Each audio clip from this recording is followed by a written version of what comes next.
Narito ang Veritas News Alert Nationwide. Pinangunahan ng kanyang kabunyian, Manila Archbishop Jose Cardinal Advincula ang banal na misa para sa pagbubukas ng ika-11 Season of Creation sa Archdiocese of Manila. Ginanap ito sa St. Francis of Assisi Parish sa Mandaluyong City noong August 31, 2024, isang araw bago ipagdiwang ang World Day of Prayer for the Care of Creation at ang pagsisimula ng Season of Creation. Sa pagninilay, binigyan diin ni Cardinal Advincula ang kahalagahan ng pag-asa, pakikinig at pagkilos para sa sanglilikha. Ayon sa Kardinal, ang pag-asa ang kabutihang asal na ipinagkaloob ng Diyos sa tao na nagbibigay daan upang maghangad ng higit pang mabubuting bagay, lalong-lalo na sa pangangalaga sa kalikasan. Sinabi ni Cardinal Advincula na ito ang katangiang patuloy na ipinamamalas ng mga tagapagtanggol ng kalikasan sapagkat patuloy silang umaasa para sa ikabubuti ng daigdig, ang nag-iisang tahanan.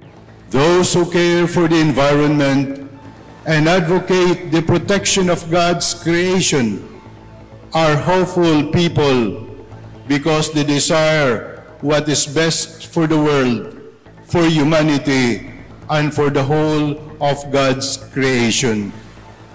These people also give us hope because they assure us that there is hope for the world.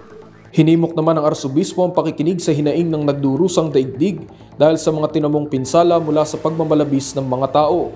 Iginit ni Cardinal Advincula na hindi tuluyang magagampanan ng sangkatauhan ang tungkulin bilang katiwala ng sanglilikha kung hindi sisikaping pakinggan at tunawain ang pagtangis ng mundo at mga biktima ng iba't ibang kalamidad. Kung hindi tayo makikinig, hindi tayo makatugon. Kung hindi tayo makikinig, baka maging mali ang ating pagtugon.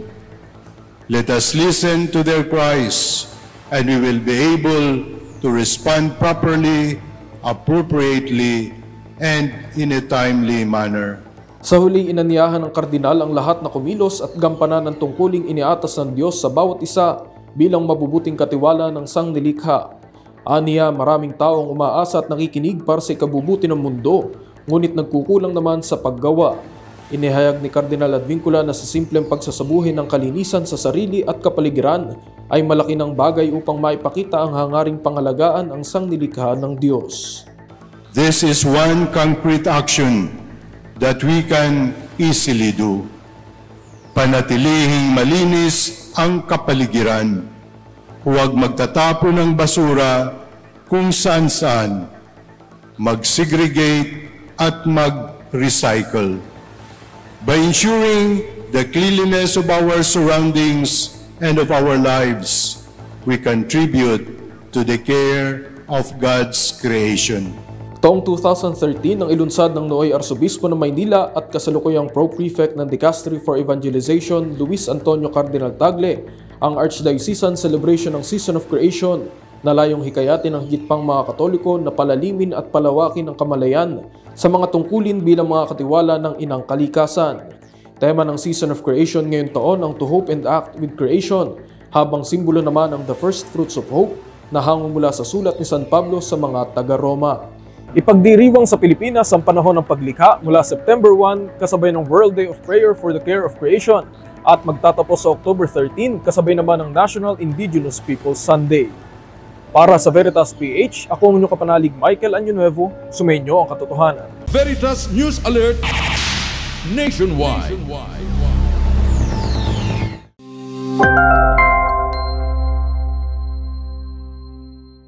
Ako ang inyong kapanalig, Bishop Oscar Jaime L. Florencio, mula sa Military Ordinariate of the Philippines. Manood sa Veritas TV sa Sky Cable Channel 211 at mag-log on sa www.veritasph.net.